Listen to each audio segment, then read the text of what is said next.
no buyers, no sellers, no money. Now what? What are we going to do? So are you new in this market, or are you a seasoned agent in this market and things have changed? You're not just an order intake person. Now you're trying to figure out how to find clients. You don't have any buyers. You don't have any sellers. And at this point, now you're running out of money. So let's talk about, how do you get both of those, all three of those? We are Craig and Annie Nash with the Unleashed Advisors team at eXp Realty, and let's have a chat. All right, Craig, what are one of the first things that you would tell an agent if they're trying to figure out how to get buyers and sellers in this market? Quit being a secret agent. I think that's the secret to a lot of things. Don't be a secret agent. What's one thing somebody could do to help eliminate or stop being a secret agent? So the first thing I'd start doing is work your current database if you have one. There's probably a good percentage of sales in your database that you don't even realize that are there. So that means you have to start getting on the phone, start emailing people, start texting people, and making sure that they know that you are an agent. Let's back that up just a little bit. So for a new agent, you just got licensed, because we can hit that. That's on both sides, right? Yep. For an experienced agent or somebody who's been in the business any amount of time, you've probably got a database. But if you're a new agent, where do you get a database? How do you come up with one? I'm sure you have a phone full of contacts. Absolutely. Yep. So most people have anywhere from 100 to 150 contacts in their phone. And I will tell you that there's probably 5 to 10 deals there. Just whether it's a referral that you refer out to somebody that lives across the country that you're not licensed in, or if it's somebody that is in your sphere of influence that you work with or that you just know, you need to ask the question, do you know anybody that needs real estate services, or how about yourself? Again, they may not be ready at that particular time, but they might be. Yeah. So, and they might know somebody that they'll actually get you in touch with. So that'd be the first place I'd start. I think is your contacts in your phone. Yeah. So is it okay if we dig into that just a little bit? Okay. Sure. So I think, especially for a new agent, sometimes, a lot of times the contacts in your phone are going to be great, but sometimes your family members are the hardest ones to convince because they know you as you were before you knew anything about real estate. How would an agent who is new be able to approach their family members? Or what are some things that you might suggest to them so that their family members, even though families are usually the most supportive also, they can also be the most nervous, or maybe they remember you as you were, not picture you as a real estate agent. So what are some things that a new agent could do so that they can gain that trust from even the closest family members? So one thing that we do is we text people. We text people a certain script that is, thank you for supporting me in my real estate adventure. And that's all we text them. And they usually text back or respond back. And then you have a conversation going with them about real estate. Yeah. That is one thing that we do. It is. I think market research is going to be really important. No, very much so. And you talked about not being a secret agent and being able to go do the market research, because that's, you're a if you've got your license, at least here in South Carolina, you're a member of an MLS, you're a member of you're the Association of Realtors. So you've got access to all kinds of market data. Yep, you do. I would recommend going in and understanding your market. Understand your market, create social media not necessarily profiles, posts, information, and provide value to those around you. So that when you get the question, hey, Craig, how's the market? You have an answer. You've got an answer. Yeah. Ask those questions about, what is it they're trying to get at, but you can talk about the market and you can gain that credibility of someone. You may be new and you may have just gotten your license, but you know about the market. You know what buyers and sellers are, maybe what they're feeling in the market. Yeah, your family is going to be the one that's going to ask you that question the most, probably too. How's the market? They're also going to be the ones that family's a hard one. I started with a hard question, y'all. Because I've heard about some whose family, they were like, they went with a different agent because, you're too new. You don't know enough to help with my transaction. And then I've also had experience where, here, do it. And I don't know what the heck I'm doing, but I'm going to do my very darn best to do what's right. That's as a new agent, yeah. Yeah, as a new agent. Now, I feel like I'm a pretty good agent. Yeah, you are. I'm better. But Okay. So we've talked about not being a secret agent. We've talked about social media and posting and sending information and text messages to your database. let's talk a little bit about social media. Okay. Just to dive into that a little bit.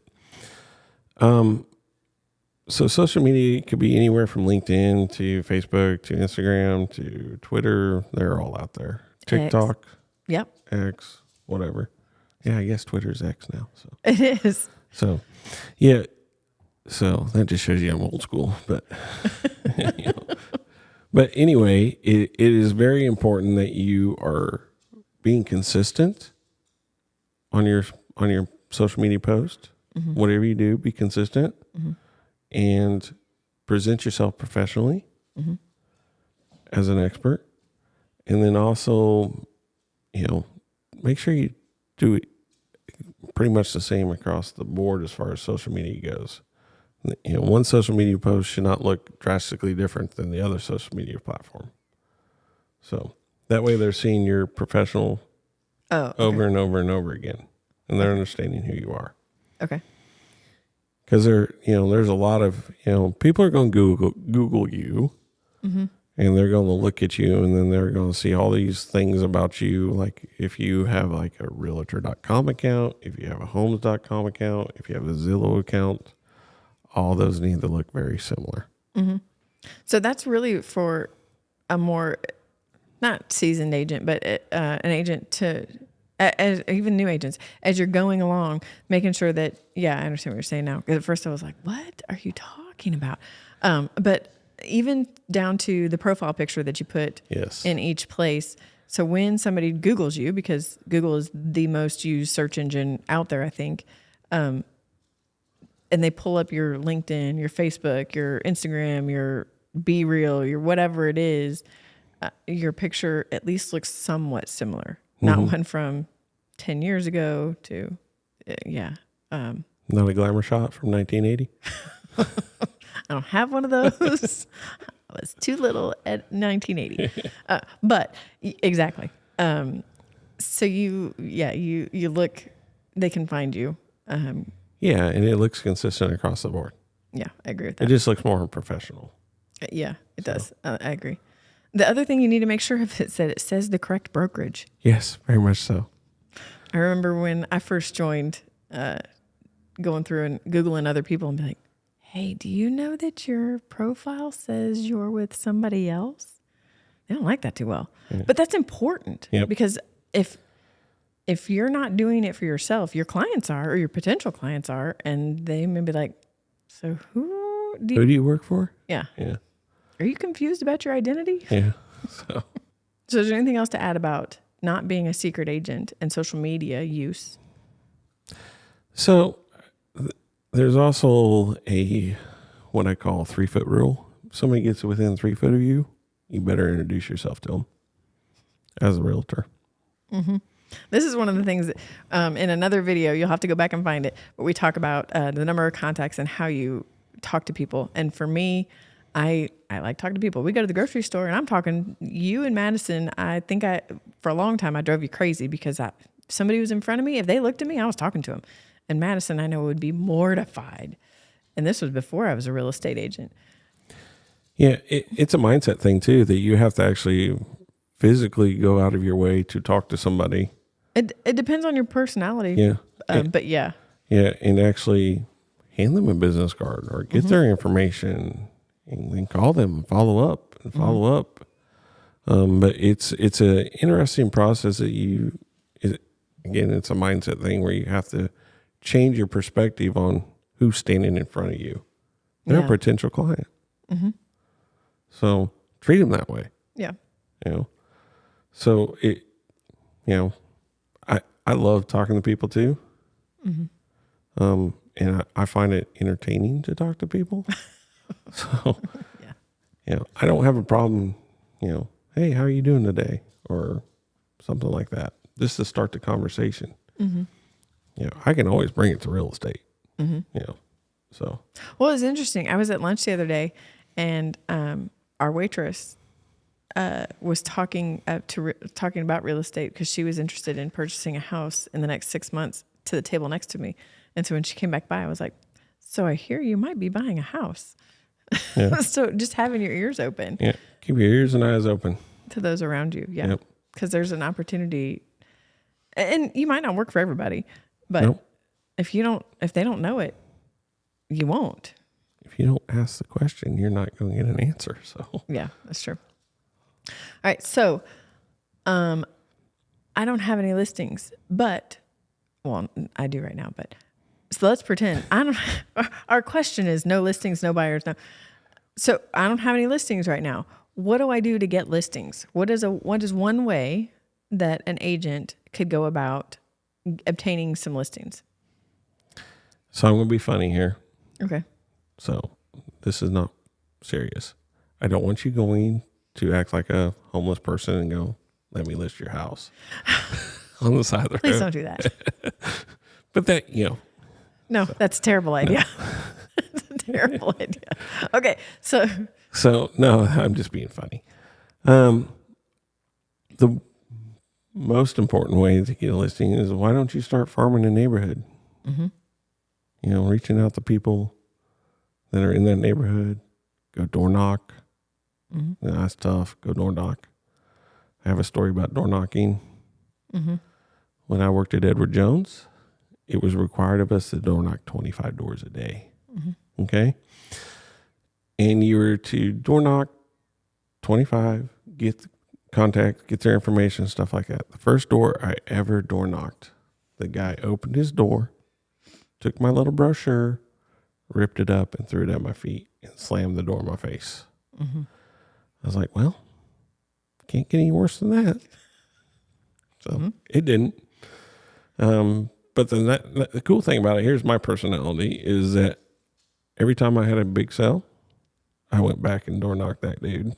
And he never failed me. He ripped up my brochure every single time. And that just kind of put me back in my place, that I wasn't that good. And it made me get better. So, but I'm not, maybe that'll happen to you. Maybe it won't.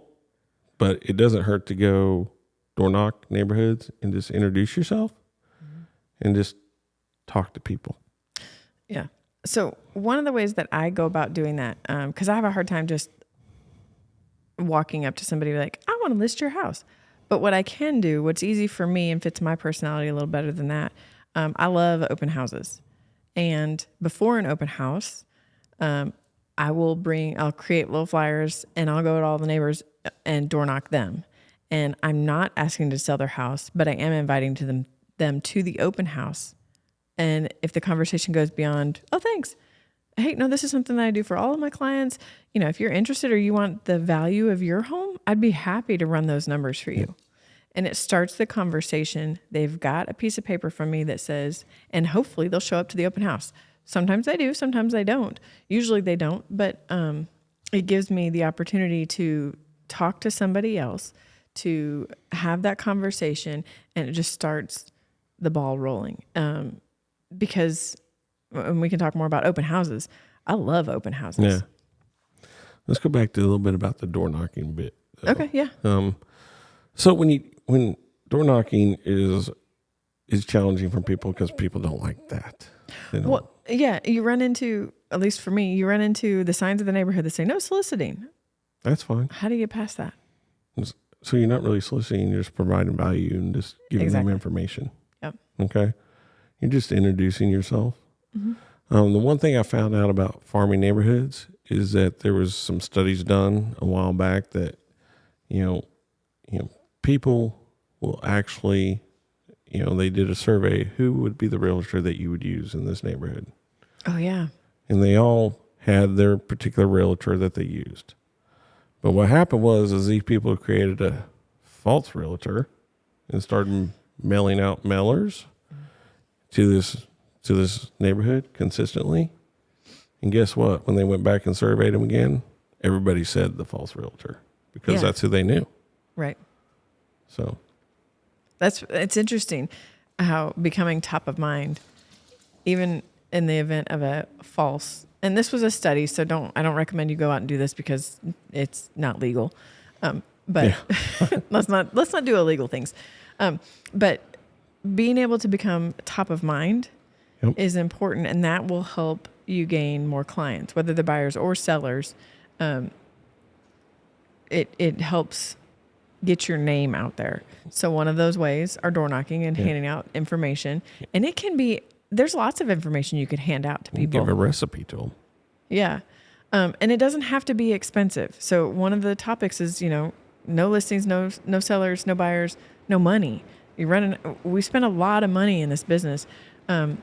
So ways to do it that's less expensive is print it at your house. Yeah. Cut it out. We've got a little cutter thing. I cut up pieces of paper all the time. And, there's an event coming up in the town. Mm-hmm. And handing that out to people. Oh, yeah, here's my card attached to it. The one thing I'd also say, you have to be consistent about it. You can't just do it once. Right. Doing it once, they're going to be like, okay, thanks, and chuck it. Yep. So there's a story about one of the agents I used to work with. He would do a CMA for a particular neighborhood every single month. He'd hand deliver it to every one of them. And he ended up getting 90% of the listings in that neighborhood because he was consistent and did month after month after month after month. Yeah. I mean, the story goes, he had one guy come up to him and go, he had 24 of those things. He goes, I want you to list my house. So it's just a consistent habit that you have to get yourself into doing. And if you want to learn more about habits, see one of our other videos. Yeah. So we're talking about handing out different flyers and different information. How would somebody go about picking a neighborhood? Because there's a ton of them around. How would you pick a neighborhood to select as your farming area? Well, I would go into my MLS and I'd actually do a little research and see how many houses are sold in the last 6 months in that neighborhood. And if the turn rate is above a 6, that's a good neighborhood to go farm. So what does that mean, a turn rate? So if there's been multiple listings and multiple sales in the house in that neighborhood, that means it's a good neighborhood that's actually starting to turn over. Okay. So there'll be multiple opportunities for a listing in that neighborhood. Okay. You don't want to go to a neighborhood that hasn't had a sale in the last 2 years. Because most likely then people are not going to move anytime soon. Okay. So I don't want to go to a new construction neighborhood. Nope. Because so how long does somebody normally stay in a house? Do we have those numbers? It's about 7 to 8 years. Okay. So realistically, if you're looking at a neighborhood, maybe find one that is 5 to 10 years old because people have lived there. The new construction, when they moved in new construction, they might be getting ready to have a life event or whatever reason whatever causes people to move. Would that be a good way? Mm-hmm. Okay. Sure. So I'm going to find a neighborhood in an area that I want to be the known realtor. Yep. And I'm going to look for one that's not brand new, so in the 5 to 10 year age, and I'm going to start marketing it. Yep. Okay. That's a good way to go about it. Okay. So back to open houses. Yes, my favorite.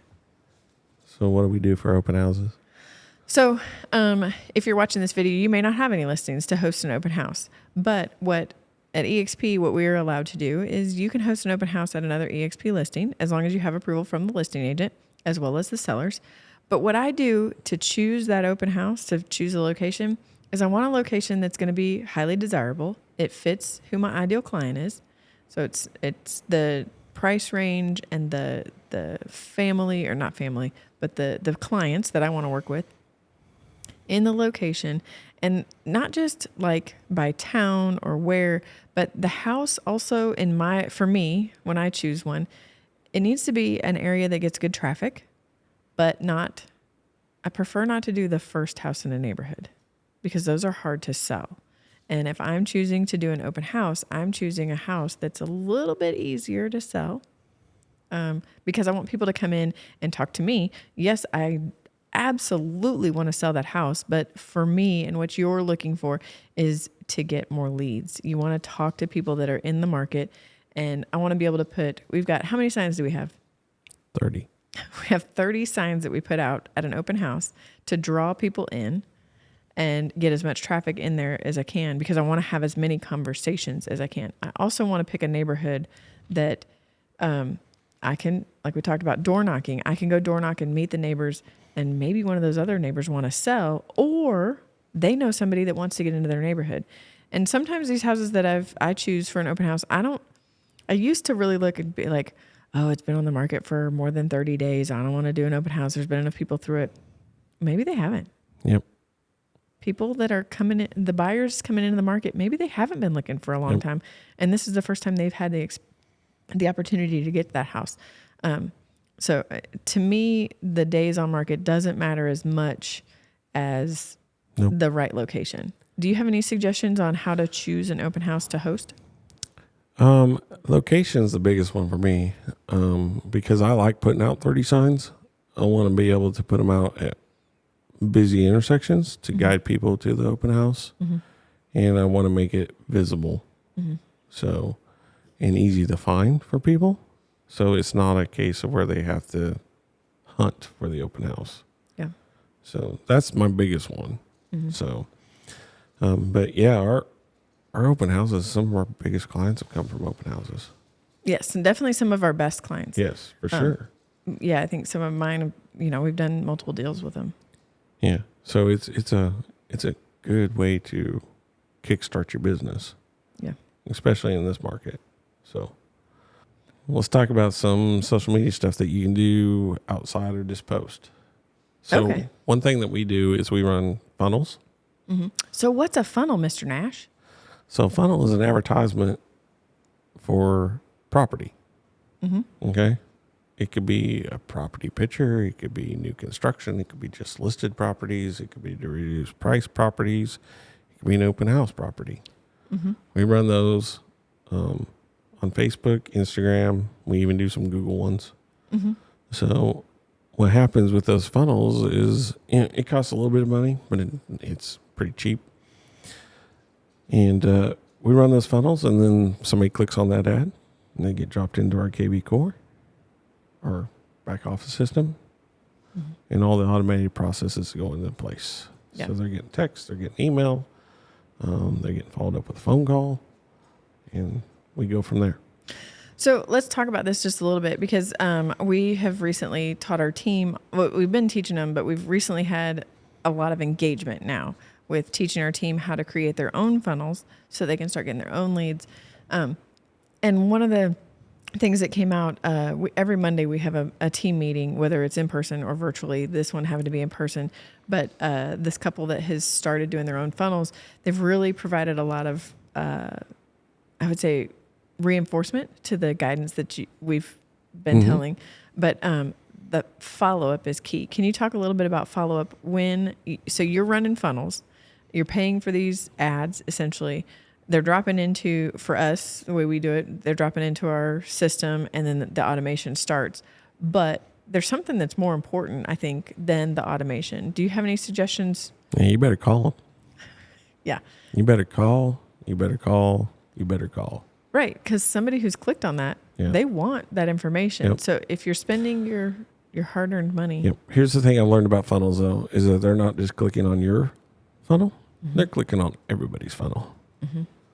So it's important for you to get in front of that client as soon as possible. Well, and so you mentioned a good thing, or an important point.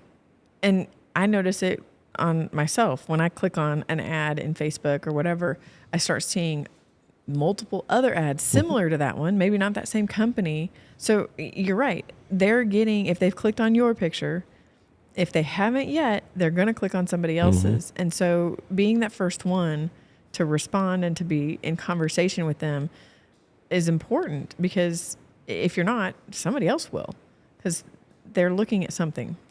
Yeah, there's tricks to that, though. I mean, there's some retargeting stuff that we do too, but Yeah. But but I think it's important. That's above and beyond this conversation. Yeah. Well, and the reason I bring that up because we've run funnels before and we've shared those with other people and whatnot, and the phone calls don't happen. And I'm guilty of it as well, where I don't have time to make that phone call for a couple of days. Well, then they don't answer. Yep. And then they've moved on. And sometimes, yes, the retargeting and everything that you mentioned, if they are not super highly motivated at the time that they click the ad, but they're getting Yep. the emails and all that stuff, then maybe they may come back. But to get the most bang for your buck, you better be calling them. Yep, for sure. That is 100% for sure. Yeah. So, yeah, that is one kind of a cheap way to get in front of people is a funnel. So I love the funnel stuff. It's just a good way. It's an inexpensive way. I mean, you can spend as low as $5 a day, and you only need one to make a $6,000 commission. Yeah. So in a month you could spend anywhere from $150 to $300, and if you get one of those, that works because you're going to get plenty of leads. You just have to work them. Right. And follow up with them. One of the things that I think is a real beauty about that program, and we joke that, Facebook and Google and everybody, they're listening to me all the time. But with these ads, they really do learn who clicks on them. And so the quality of the lead as you let this ad run gets better, I think. You start getting more, and it gets in front of more people that are more likely to want to purchase a home. Or depending on whatever ad type you choose, or new construction, newly listed, whatever that might be. And you're right. I think depending how much you spend a day.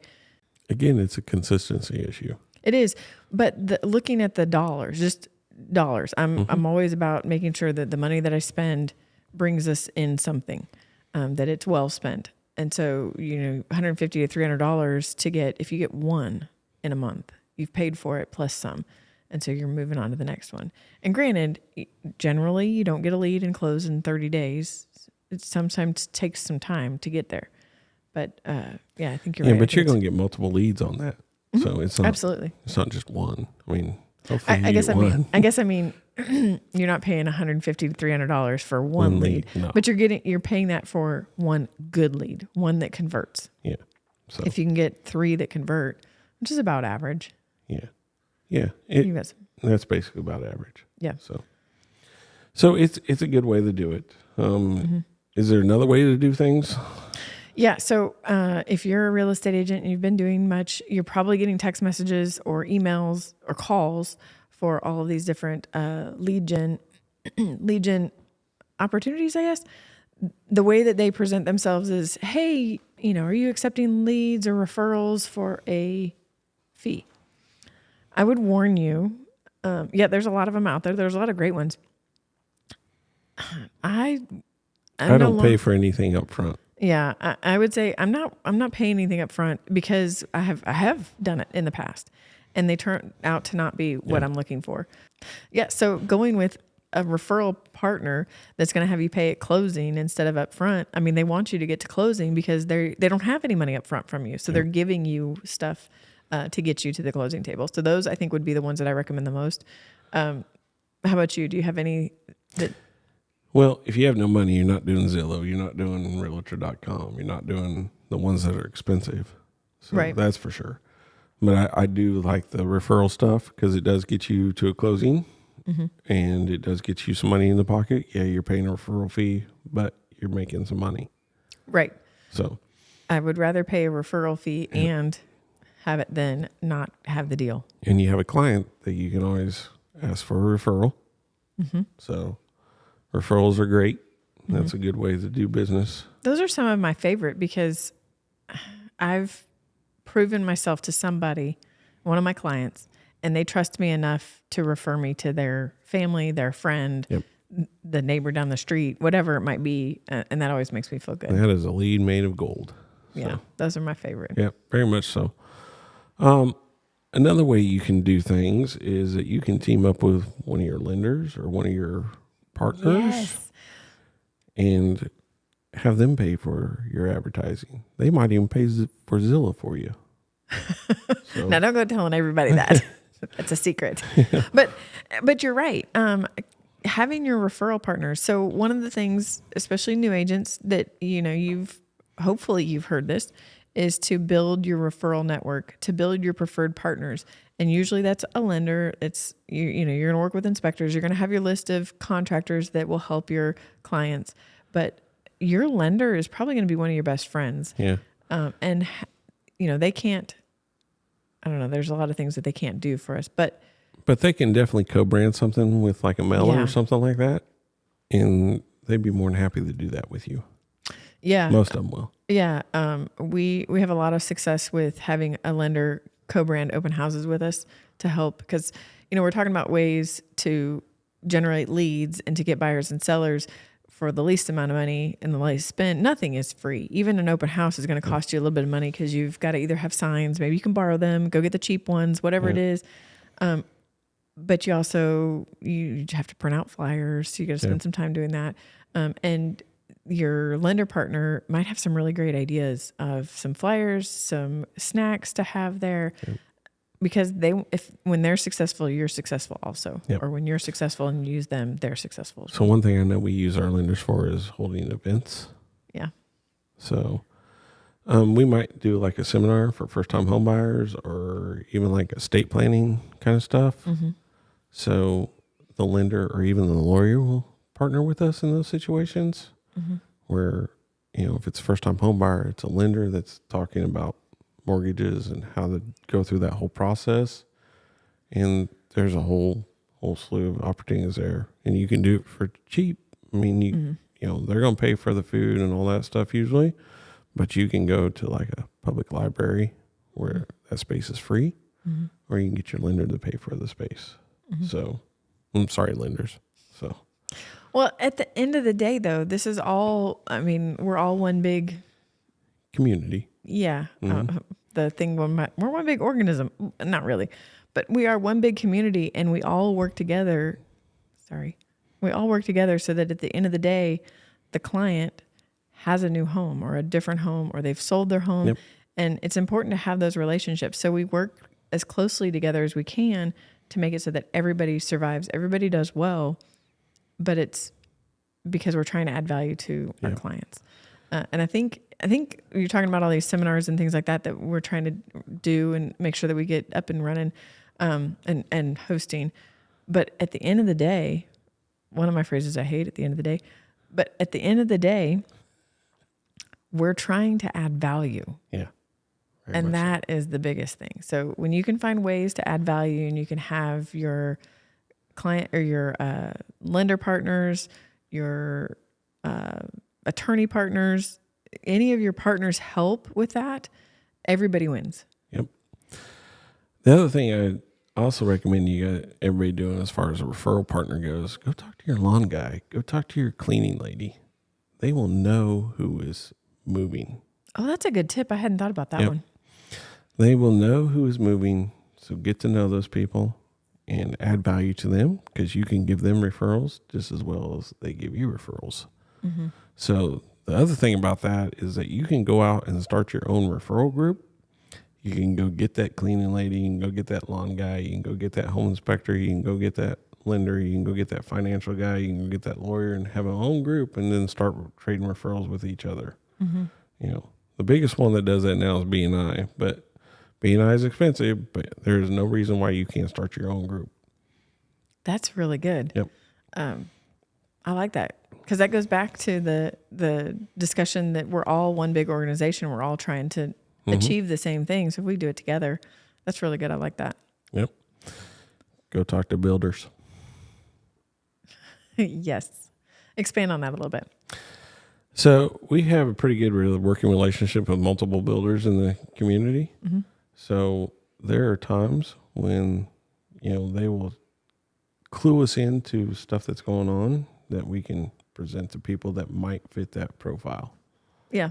So I think one of the biggest partners we've got right now is in the new construction, which, builders are new construction, but in the new construction community, because with the way that the market is right now, we have a shortage of homes, and the fastest way to get homes is to build them. And those big national builders, they've purchased these mortgages and stuff. So they have ways and tons of incentives out there for buyers. So get to know your builders in the neighborhood. Yeah. Go meet those agents. Understand what they're offering. Yeah, because Yep. I mean, it's huge. Not to say that a resale is not a great opportunity, but sometimes what a buyer can get into with a new construction is going to be a better fit and better deal in the long run when you're looking at interest rates and those closing costs that they can get.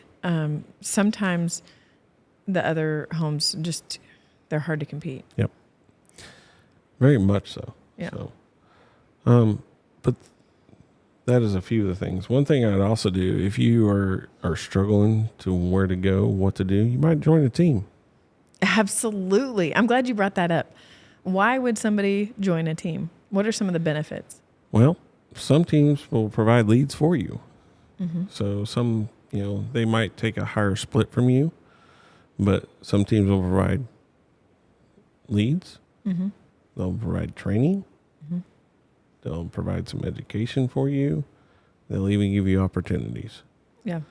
Like I know on my team, there are times when I'll get a listing and I'm more than willing to give that to one of my team members. Mm-hmm. Just because I don't have the time. It's also a great learning opportunity for agents with being teamed up with one of us. Mm-hmm. Because and they're the head of the face, I guess, of the show, of the listing. It allows them to get in front of people to learn how to answer the questions that come in about a listing. And it can really help your career because a listing, it's free advertising, but it's great advertising with your sign out there in front. Oh, you get more calls off your sign than anything else. Yeah, it's great. So, yep, having your sign out there is a great way to come up with more leads. It's a great tool. Yep. But we're talking about no listings. Yeah, I know. But some of the great advantages of being on a team, like you mentioned, you've got the training, you've got the mentorship, you've got signs. That can be an investment. Yeah. And being able to be on a team, even with a higher split, to not have to invest in signs and things like that you can use from the team is very valuable. So we have a very unique setup on our team. We do. So it's not like every other team. But I don't want to really share that with everybody. I don't want everybody to know our secrets. I was going to say, I think if you go back and look, you can see from some of our other videos where we've talked about our team. If you're curious about the Unleashed Advisors team. Yeah. So that's another thing is get on a team. I would say find the right team also. Yes, because very much so. Each team has its own quirks. I would say personality. Yeah. Yeah, we all have our own quirks, but personality, and find one that fits you and pushes you to do work the best that you can do. Make sure they align with you. Yeah, I guess that's the same thing. Is more of a thing. Make sure that the team aligns with you and that you align with the team. Yeah. So that's just something very important. One thing else that I would strongly encourage you is to become a better agent. How do you become a better agent? Man, learn. Yeah. Know your market, learn your market, understand everything about your market, and then go learn something, whatever it is about real estate. And then go back to item number 1. Don't be a secret agent. Share that information. Yep, very much so. Yeah. So that's very important. The other thing you can do is always partner with another agent. Oh, yeah. Go work together. Yeah. So it's just a collaboration kind of thing. That's one of the things that I really enjoy about EXP is we've talked about this before, where it's collaboration over competition.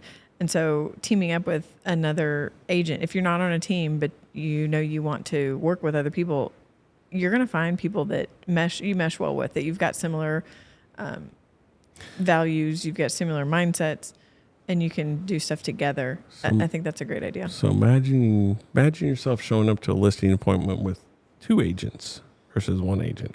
Mm-hmm. One of the one of the things that that gets talked about is that every agent's a little bit different. Mm-hmm. So you have an agent that is really good answering the phone and doing all that stuff, and then you have an agent that's really good at the marketing side of it. You combine forces, you become a pretty unstoppable force when that happens. Yeah. Versus one agent that might have a weakness. You have two. Yeah. So I thought, so that brings up in our coaching group that we were a part of, there was a small team in Alabama. they weren't even a team. No, they weren't. There was a married couple, and then another person joined him, and they they showed became, up with 3 agents. Yeah, they were the tri-state trio, and it's awesome to hear what they're doing because those clients knew that if they ever had a question, they didn't have one person, didn't have two, they had three people. And so it always ended up, the way that they talked about it, it always ended up that those clients would mesh well with at least one person on the team because they all had very different personalities. And so that was really cool. So I like that advice as well. Yep. So that is very good advice. All right. So we've talked about, do you have more? No, go ahead.